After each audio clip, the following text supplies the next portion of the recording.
Hi hello welcome back to my channel Sindhu signature blogs. ఎలా ఉన్నారు అందరూ? బాగున్నారా? నేను కూడా చాలా బాగున్నానండి. ప్లీజ్ నా రెసిపీస్ కనుక నచ్చినట్టయితే నా ఛానల్ని సబ్స్క్రైబ్ చేయండి, లైక్ చేయండి, అలాగే మీ ఫ్రెండ్స్కి షేర్ చేయండి. ఇది వచ్చేసి ఫిష్ కర్రీ అండి. థిక్ గ్రేవీతో పీస్ విడిపోకుండా చాలా సింపుల్గా వంట రాని వాళ్ళు కూడా ఈజీగా చేసే విధంగా ఎలా చేయొచ్చో నేను ఈ వీడియోలో చూపిస్తాను. తప్పకుండా మీరు ఇలా ఒకసారి ట్రై చేయండి. నా రెసిపీ కనుక నచ్చినట్టయితే ప్లీజ్ నా ఛానల్ని సబ్స్క్రైబ్ చేయండి. పదండి రెసిపీ చూద్దాం. ఉప్పు నిమ్మరసం వేసి క్లీన్ చేసి పెట్టుకున్న 3/4 kg ఫిష్ పీసెస్ అండి. ఇవి 2-3 సార్లు చక్కగా సాల్ట్ నిమ్మరసం వేసి క్లీన్ చేసి పెట్టుకోవాలి. ఇప్పుడు దీన్ని మ్యారినేషన్ కోసం మీ టేస్ట్కి సరిపోయేంత కారం, నేను ఇక్కడ 2 స్పూన్స్ కారం వేస్తున్నాను. అలాగే మీ టేస్ట్కి సరిపోయేంత సాల్ట్, ఇంకా ఇందులో కొంచెం పసుపు, అలాగే 1.5 టీ స్పూన్ అల్లం వెల్లుల్లి పేస్ట్, కొంచెం ఆయిల్ వేసి చక్కగా ఈ మసాలాలన్నీ ఫిష్ పీసెస్కి పట్టేలాగా మంచిగా కలుపుకోవాలి.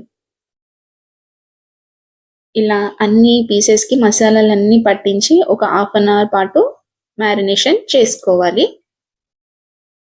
ఈలోపు మిగిలిన ప్రాసెస్ చూద్దాం. దీన్ని పక్కన పెట్టుకోండి. ఇప్పుడు చింతపండు రసం కోసం ఒక నిమ్మకాయ సైజ్ అంత చింతపండుని తీసుకొని 2-3 టైమ్స్ కడిగి వాటర్ వేసి నానబెట్టి పక్కన పెట్టుకోవాలి. ఇప్పుడు స్టవ్ పైన గిన్నె పెట్టుకొని అందులోకి సరిపోయేంత ఆయిల్ వేసుకోవాలి. ఆయిల్ కొంచెం ఎక్కువే వేసుకోండి, అప్పుడే ఫిష్ స్మెల్ అనేది రాదు. సో ఇప్పుడు ఇందులోకి కట్ చేసి పెట్టుకున్న 2 మీడియం సైజ్ ఆనియన్స్ని వేసుకోవాలి. అలాగే 2-3 పచ్చిమిర్చి కూడా వేసుకోవాలి.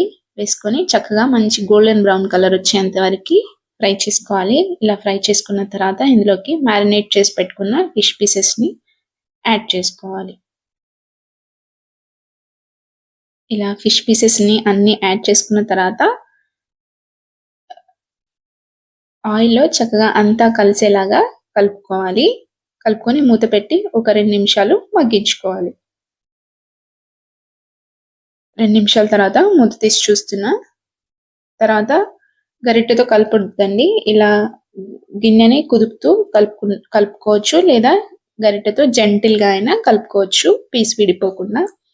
సో ఇక్కడ చింతపండు నుంచి తీసి పెట్టుకున్న చింతపండు రసాన్ని యాడ్ చేసుకొని మీ గ్రేవీ కన్సిస్టెన్సీ తగ్గట్టు వాటర్ని కూడా యాడ్ చేసుకోవాలి. నేను ఇక్కడ 1 గ్లాస్ వాటర్ని యాడ్ చేశాను.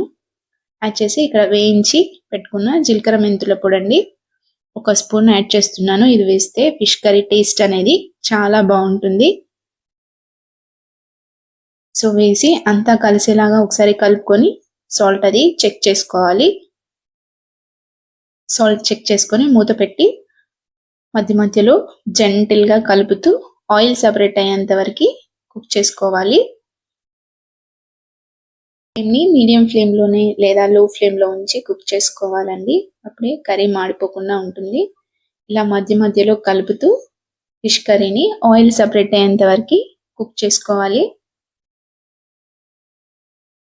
సో మూత పెట్టి మరొక 5 నిమిషాల సేపు కుక్ చేసుకోవాలి.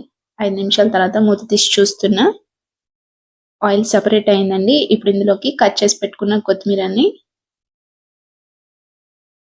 యాడ్ చేసుకోవాలి.